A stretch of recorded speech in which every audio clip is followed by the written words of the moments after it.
told your friend you're not okay? And tell me what's wrong and why you never said you felt that way. Hello guys, welcome back to my channel. ही secret के part 3 की starting ली युरान के past की झलक से होती है।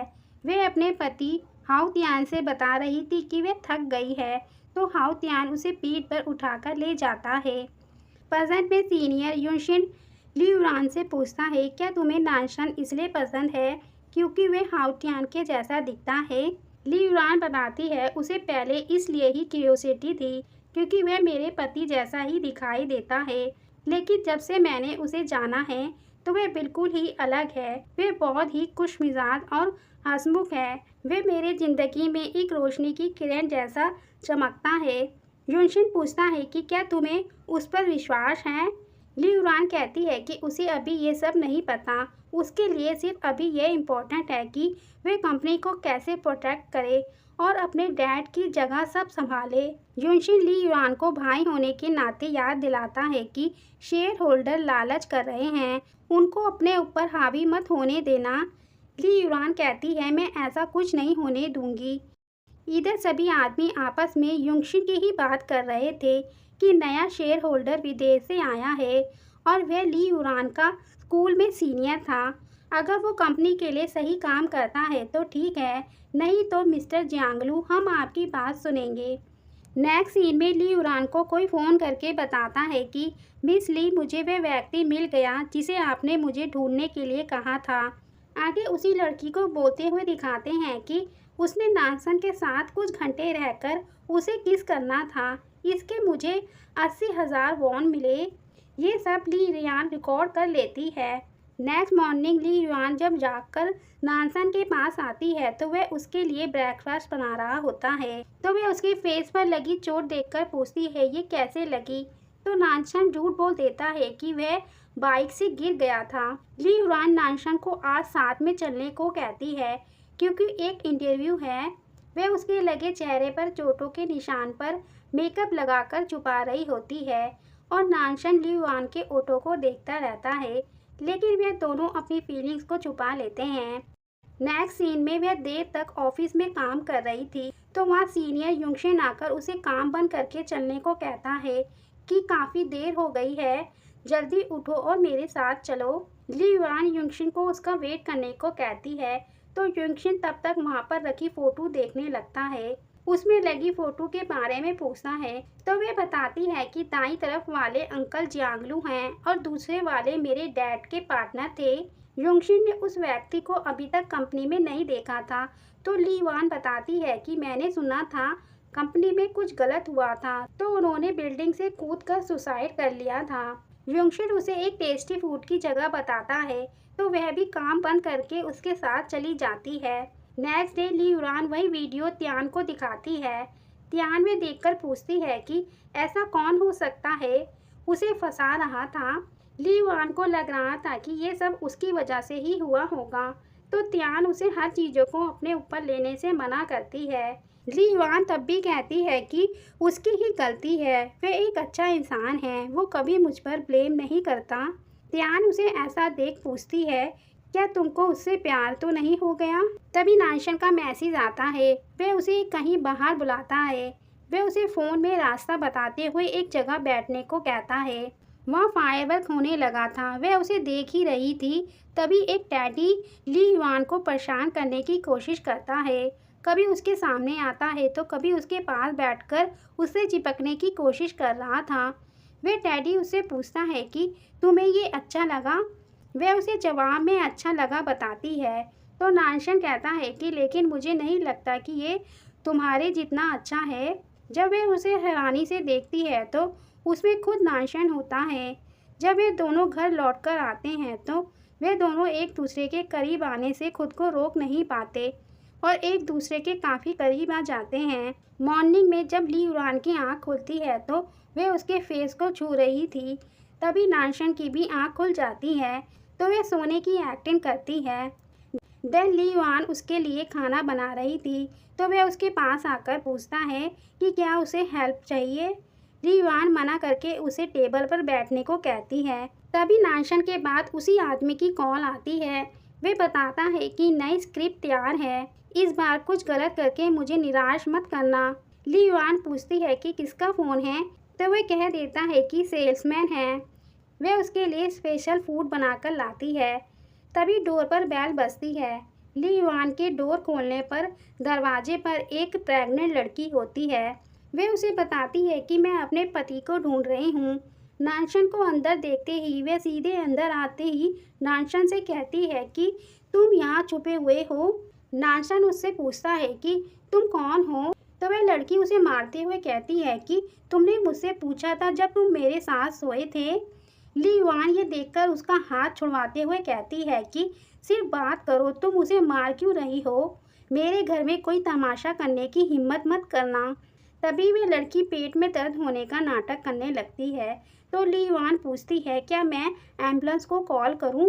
वह लड़की मना करती है कि कोई ज़रूरत नहीं है, बच्चे ने मुझे लात मारी थी, अब मैं ठीक हूँ। ली युआन नानशन को दूसरी जगह ले जाकर पूछती है क्या तुम इसे जानते हो? उसके हाँ करने पर वह कहती है तो फिर तुमने उसे ये क्यों कहा कि तुम कौन हो? वह बताता है कि ये बहुत जल्दी में हुआ तो मैं कंफ्यूज हो गया था। ली युआन पूछती है कि क्या उसके पेट में जो बच्चा है वह तुम्हारा है? नानशन को पता नहीं था। फिर वह उससे पूछती है कि तुम उसे लास्ट टाइम कब मिले थे और क्या तुम उसके साथ सोए थे? नानशन बताता है वह उससे 8 महीने पहले मिला था, वह उसके साथ सोया था, लेकिन वह उस टाइम तुम्हें नहीं जानता था।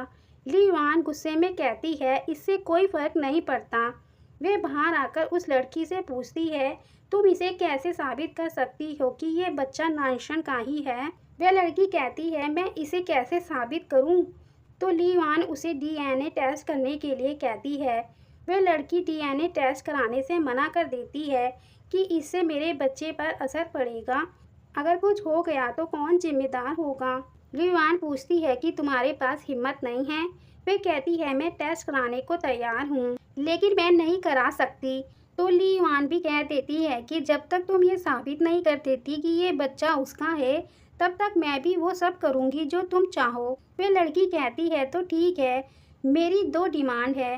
पहली, मेरी अच्छी सी केयर करनी होगी और सेवा करनी पड़ेगी। ली युआन बताती है हाँ मैं तुम्हारे लिए सबसे अच्छा हॉस्पिटल और होटल ढूंढ रही हूँ, लेकिन वह मना कर देती है कि बिल्कुल नहीं, मुझे लगता है कि ये घर अच्छा है, अलग वातावरण है और अच्छी डेकोरेशन है, ये सोफ़ा भी सॉफ्ट है, सबसे इम्पोर्टेंट मेरा पति भी यहाँ है।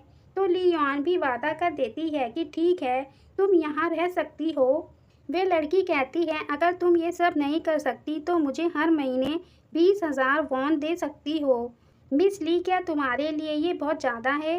असल में ये मैटर बहुत ही ज़्यादा कॉम्प्लिकेटेड है, अगर तुम्हें ये परेशानी लगता है तो मुझे बस 10 मिलियन दे दो, मैं गायब हो जाऊंगी। ली युआन कहती है अगर ये बच्चा सच में उसका है तो मुझे लगता है कि ये सबसे अच्छा समाधान है।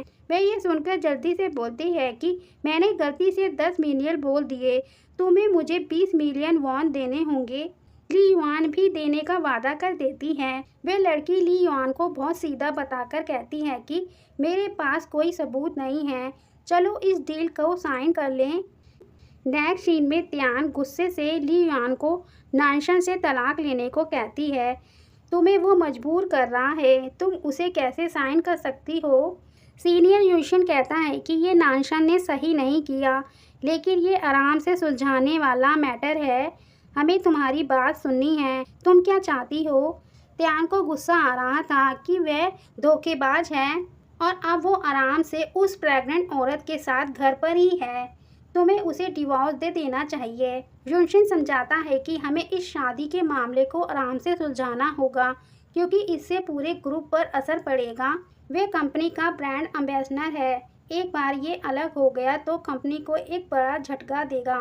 कीमत बहुत ज़्यादा है, सभी शेयर होल्डर परेशानी में आ जाएंगे, इसलिए इसे शांति से सुलझाना होगा। त्यान पूछती है क्या डिवोर्स लेना इतना मुश्किल है? वे बताता है कि डिवोर्स लेना आसान है, लेकिन ली युआन के लिए मुश्किल है। वे त्यान को एक काम करने को कहती है कि तुम उस लड़की जिन को हॉस्पिटल ले जाओ टेस्ट के लिए। यूशन को भी ये आइडिया सही लगता है कि हम टेस्ट पेपर से प्रूव कर सकते हैं, फिर देखेंगे कि आगे क्या करना है। इधर घर पर नाशन उस चीन लड़की से पूछता है कि तुमको यहाँ किसने भेजा है। वह कहती है कि मुझे यहाँ कौन भेजेगा, मैं यहाँ खुद आई हूँ, मुझे मेरा बच्चा रास्ता दिखाता है। नाशन बताता है मेरे घर पर एक कैमरा है, क्या तुम एक्टिंग करना बंद करोगी। वो भी पूछती है कि तुम क्या कह रहे हो, कौन एक्टिंग कर रहा है। नाशन इस बार चिल्लाकर पूछता है कि तुम्हें यहाँ किसने भेजा है। वह फिर से एक्टिंग करने लगती है कि तुम मुझ पर चिल्ला क्यों रहे हो, मेरे पेट में फिर से दर्द हो रहा है। तो नाशन आराम से पूछता है कि ये लड़की है ये लड़का।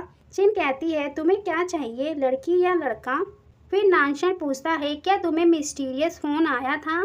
पहले तो वह कहती है हाँ आया था, फिर वह उसे सपने में बदल देती है कि मुझे एक सफ़ेद दाढ़ी वाले का सपना आया था, जब मैं इसे जन्म दूंगी तो वह मुझे अमीर बना देगा। नानसन उसकी इतनी अच्छी एक्टिंग को शाबाशी देता है। नेक्स्ट सीन में टेस्ट रिपोर्ट आ जाती है। देन जब मीटिंग होती है तो जियांगलू कहता है कि ली तुम्हें क्या करना है, कंपनी के अंदर और बाहर से इमेज खराब हुई है, मार्केट वैल्यू भी गिर गई है, कुछ लोग पैसा कम होने से नए शेयर होल्डर बन गए हैं, ये गड़बड़ की बात है, तुमको एक प्लान बनाना होगा। ली युआन नानशन को किस करने वाले मामले को सुलझा रही थी। वे बताती है कि मेरे पास सबूत है कि नानशन को फंसाया गया था। कंपनी के पीआर भी तैयारी कर रहे हैं कंपनी की फिर से इमेज को ठीक करने की, तो प्लीज़ शांत हो जाओ। तभी वहाँ वह लड़की ऑफिस पहुँच जाती है और सभी को बताती है कि तुम सब शेयर होल्डर हो, मेरे बच्चे का भी इसमें शेयर है। इसी पर ये पार्ट एंड होता है। Thanks to watching.